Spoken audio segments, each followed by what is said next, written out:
nimepata kumnyosha hapa. Kutumia ubabe, unajua mjini bila kuwa na akili huwezi ukaishi. Lazima uwe mtu fulani hivi. Kimona boya mmoja kanyaka. Huyo naishi naye. Oa tulia, hamna za saizi baba. Unaenda wapi huko? Nini unashangaa nini wewe? Mbona unakuwa kama mshamba wewe? Tuliza wewe. Wewe daktari.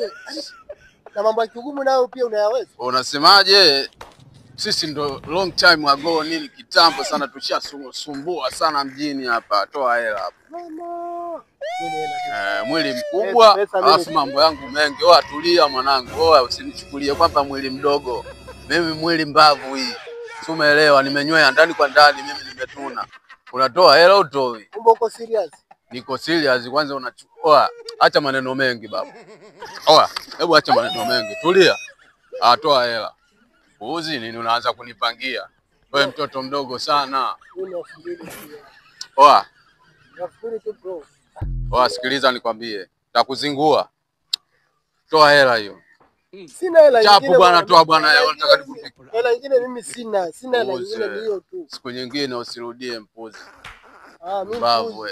Yaani mimi nakwambia hivi, unasikia? Acha ujinga, unatembea kama mtoto wa kike, mpuzi mkubwa kabisa. Sisi ndo watoto wa town. Kitambo sana tushaaso maisha. Hiyo mwanangu mjini la sana, ukiwa na akili. Ili kichwani, yani kila kitu kinaenda sawa. Shampiga. Sasa hapa mambo fresh, nichukue tambo langu. Kwa jamaa. Ameniibia. Mjini.